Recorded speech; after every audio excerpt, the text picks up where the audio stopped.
aku jadikan mudah, kata Allah, Quran bisa dihafal dari sejak zaman Nabi sampai tanpa batas. Yang tak melihat ada Abdullah bin Abi Umi Maktum. Yang anak kecil ada Ibnu Abbas, ada Ibnu Umar. Yang anak remaja sampai dewasa pemuda ada Ali bin Abi Thalib. Yang kalangan ke atas dikit ada Utsman bin Affan. Anda pedagang, Anda pengusaha, Anda orang kantoran, Utsman sama. Anda birokrat, Amr bin As sama. Anda punya kedudukan, Muawiyah juga punya. Tapi mereka semua ahli Quran. Bahkan penulis wahyu. Maka saya tanya pada Anda, sesibuk apa Anda? Punya kedudukan sebesar apa? Anda telah menaklukkan apa?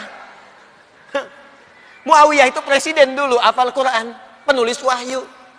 Anda telah mimpin apa? Kesibukan apa yang menghambat Anda untuk jadi ahli Quran? Saya usaha, Ustadz, sekaya apa Anda? Abdurrahman bin Auf kapaknya terbuat dari emas. Anda siapa? Mas Afsep? Mas Joni? Mas Cepi?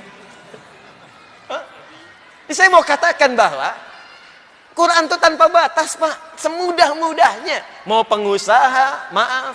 Mau diplomat, birokrat, punya kedudukan. Mau ustadz, mau ibu rumah tangga, silahkan. Aku mudahkan semudah-mudahnya. Yakin? Siap?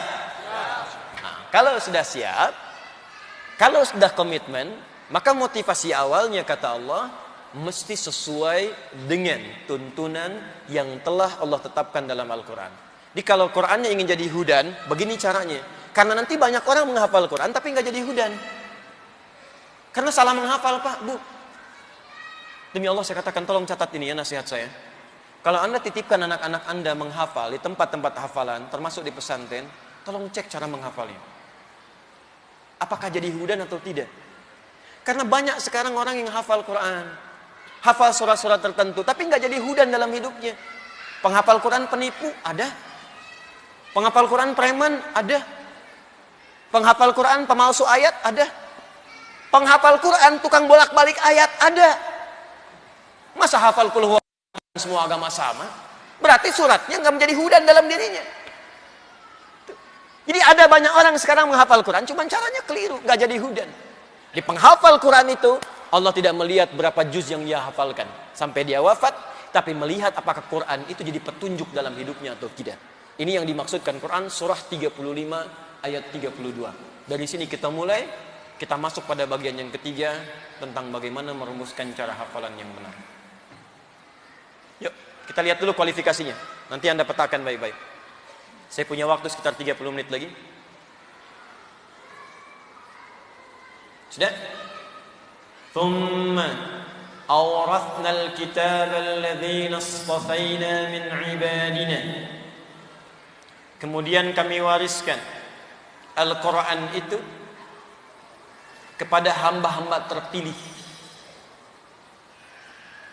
Jadi maksud ayat ini begini, kalau bapak ibu ingin mendapatkan warisan Quran itu, maka masuklah ke dalam golongan yang dipilih Allah. Awas, jangan salah menyimpulkan, oh saya nggak dipilih jadi nggak hafal. Bukan begitu caranya. Caranya, masuklah pada golongan yang dipilih itu. Ikut kriterianya. Jelas ya? Awas, nanti banyak orang karena mempelajari di terjemahan, jadi salah menyimpulkan. Ya, cara membacanya, kata Allah, kami akan wariskan Al-Quran kepada hamba-hamba yang kami pilih. Maka cara membacanya, masuklah kepada golongan hamba yang dipilih Allah itu. Lihat kriterianya, ikuti itu, maka Anda akan jadi bagian dari itu. Jelas? Nah, karena Al-Quran itu mudah dihafal, setiap kalangan bisa menghafal. Cuman karena nggak ngikuti kriteria tadi, maka nanti penghafal Quran terklasifikasi, terbagi pada beberapa golongan. 3 secara umum. 1, teruskan ayatnya. Faminhum zalimul li nafsi.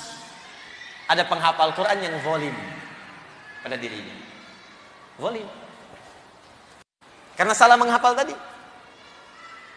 Salah menghafal jadi jualan ayat. Salah menghafal jualan fatwa. Salah menghafal cari amplop. Salah menghafal jualan proposal. Banyak. Bisa keliru. Awas, hati-hati, zalim. Zalim itu sering saya katakan menggunakan sesuatu bukan pada tempatnya. Saya sering ilustrasikan, ada gelas, ada gayung. Gayung buat mandi, gelas buat minum. Ada orang minum pakai gayung, mandi pakai gelas. Itu orang zalim. Hafal qul huwallah, hafal tapi tidak ditempatkan pada tempatnya. Dia hafal qul huwallahu ahad, tapi ahadnya nggak dipakai. Dia katakan semua agama sama. Ini konteks internal kita. Jelas ya? Baik, kembali. Satu. Yang kedua, wa minhum muqtasid. Wa minhum muqtasid. Ada orang yang paket hemat. Siapa paket hemat itu? Dia menghafal, tapi masih untuk dirinya saja, belum bisa berbagi. Ya, belum maksimal. Cirinya begini, kadang mojok-mojok, pinggir masjid, deket tiang, bukan yang sekarang, bukan ya. Contoh. Terus ngulang murojaah, ngapalin, hafal dia. Cuman ketika diminta, akhi, silahkan jadi imam, yang lain saja. Ada yang begitu? Ditemukan. Ya, ada.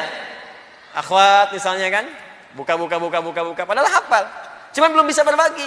Ajarin kita dong. Saya juga masih belum benar. Itu paket hemat untuk dirinya. Ya. Nah, yang paling bagus, kalau paket hemat ini nanti ada tafsir mengatakan saling menutup aja. Belum konsisten, kadang maksiat, kadang enggak, kadang maksiat, kadang enggak. Jangan dikira penghafal Quran ada yang enggak maksiat. Ada yang maksiat. Ada, Pak. Bahkan ada penghafal Quran yang LGBT. Bukan saat LGBT menghafal Quran, bukan.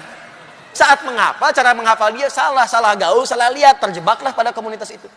Menghafalnya sebelum itu ada. Saya pernah ngisi pengajian dengan kawan saya. Adalah nggak perlu saya sebutkan. Membahas tentang topik LGBT. Itu begitu selesai pengajian, ada yang menghubungi, ternyata sub 1 sampai 3 LGBT semua. Bukan yang ini, Pak. Beda. Tapi ketika menghubungi pengen berubah, itu yang saya senang, nggak apa-apa. Berubah, tobat. Jangan dengarkan orang liberal, jauhi mereka. Anda memang fitrahnya homo, enak aja. Tidak, berubah. Kita rangkul. Maksud dirangkul gimana, Ustaz? Diajak balik. Ajak balik, berubah, tobat, kembalikan. Dan mereka punya hak untuk jadi manusia seutuhnya. Kembali. Yang paling hebat, ini ukurannya. Wa minhum sabiqum bil khairati biidznillah. Ahli Quran yang benar, kata Allah, bukan yang dia bangga dengan hafalan 30 juznya, bukan yang bergelar hafidh, tapi ahli Quran yang benar adalah ahli Quran yang cepat hafalan Qurannya, membimbing dia pada kebaikan. Sabiq, pionir, cepat. Jadi begitu hafal surat ini ada perubahan. Di ciri utamanya, Pak Bu, nanti lihat anak-anak kita ya, atau kita nanti akan menghafal. Kalau benar hafalan kita, maka seketika saat mulai menghafal akan merubah perilaku kita jadi baik.